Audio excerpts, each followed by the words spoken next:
राज्यातील सर्व जिल्हा उपजिल्हा रुग्णालयातील MRI, CT स्कॅन, एक्स-रे केंद्र ही 3 आठवड्यांपासून बंद पडलेली आहेत। त्यामुळे सर्वसामान्यांचे मोठे हाल होत आहेत। सरकारी रुग्णालयातील यंत्र ही बंद पडल्याने सामान्यांना अधिकचे पैसे मोजून खासगी सेंटर्समधूनच ही तपासणी करून घ्यावी लागते।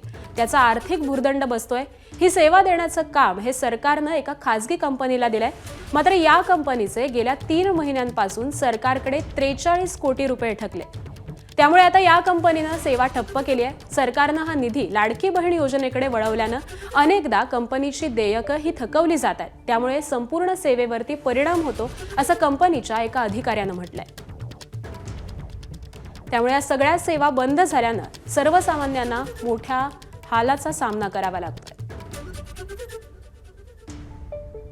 इथली व्यवस्था पाहिली प्रचंड परिस्थिती खराब आहे। आणि एक्सरे जे तुम्ही आपण म्हणता की हे तर काही महिन्यापासून बंद असल्याचं यांनी सांगितलं, कारण इथं एक्सरेची फिल्म नाही किंवा बाकीचं काही नाही। त्यामुळे इथली व्यवस्था फार कोलमडलेली आहे। आणि तुम्ही म्हणता ते बरोबर, राज्यातली जर व्यवस्था तर अशी असेल तर सरकार, अलीकडचं हे सरकार या आरोग्य यंत्रणेकडे आणि शिक्षण व्यवस्थेकडे फार दुर्लक्ष करत आहे। आणि या सरकारने आरोग्य आणि शिक्षण व्यवस्थेकडे फार त्याचा बट्ट्याबोळ केलेला आहे। निवडणुका जिंकायसाठी म्हणून लाडक्या बहिणींसाठी करोडो रुपये द्यायचे आणि ह्या आरोग्य यंत्रणा आणि या शिक्षण यंत्रणेकडे दुर्लक्ष करायचं असं सरकारचं धोरण ठरलेलं आहे। त्यामुळे एकंदरीत प्रचंड नाराजी आणि संताप या ग्रामीण यंत्रणेबद्दल किंवा या आरोग्य यंत्रणेबद्दल आमच्यामध्ये आहे। तर राज्यामध्ये MRI, CT स्कॅन केंद्र ही बंद पडलेली आहेत। 6 जिल्ह्यातील MRI केंद्र बंद आहेत। भंडाऱ्यातील केंद्र हे तातडीच्या रुग्णांसाठी सुरू आहे। तर राज्यामध्ये 40 रुग्णालयात CT स्कॅन यंत्रणा ही बंद आहे।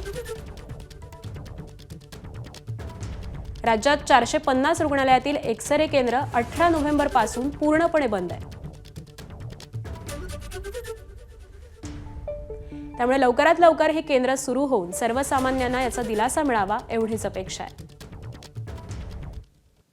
पुढची बातमी पाहूयात। अकोला जिल्ह्यातील तेल्हारा तालुक्यातल्या हिवरखेड इथल्या प्राथमिक आरोग्य केंद्रातील आरोग्य व्यवस्थेचा अक्षरशः बोजवारा उडालाय। केंद्र सरकारच्या आयुष्यमान भारत योजनेमध्ये या आरोग्य केंद्राचा समावेश आहे। या आरोग्य केंद्राला सरकारने आयुष्यमान आरोग्य मंदिराचा दर्जा दिलाय।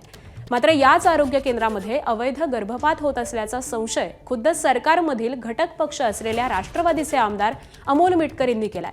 या आरोग्य केंद्राचं स्टिंग ऑपरेशनच आमदार अमोल मिटकर यांनी केलंय। आमदार मिटकर यांनी केलेल्या पाहणी आणि स्टिंग ऑपरेशनमध्ये त्यांना रुग्णालयातील ऑपरेशन थिएटरमध्ये मांसाचे गोळे आढळले। त्यामुळे या आरोग्य केंद्रामध्ये अवैध गर्भपात होत असल्याची गंभीर आणि धक्कादायक आरोप हे आमदार अमोल मिटकरी यांनी केलेले आहेत।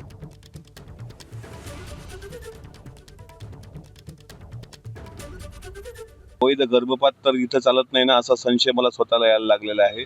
इथले जे मेडिकल ऑफिसर आहेत झामरकर, त्यांना याबाबत कुठलीही माहिती नाही। इथला जो स्टाफ आहे त्यांच्या अनेक तक्रारी आहेत। अत्यंत अस्वच्छता, अत्यंत चुकीच्या पद्धतीच्या ट्रीटमेंट आणि सरकारी ज्या काही इन्स्ट्रुमेंट त्यांना सरकारकडून प्रोव्हाइड केल्या जातात त्याची होणारी हेळसांड, त्याच्यामुळं मी स्वतः जिल्हा परिषद CO मेश्राम मॅडम आणि जिल्हा परिषदेचे आरोग्य अधिकारी गाढवे यांना फोनवर संपर्क केलाय। तात्काळ हे सर्वच्या सर्व अधिकारी, विशेषतः मेडिकल ऑफिसरवर निलंबनाची कारवाई झाली पाहिजे। ABP माझा, उघडा डोळे बघा नीट।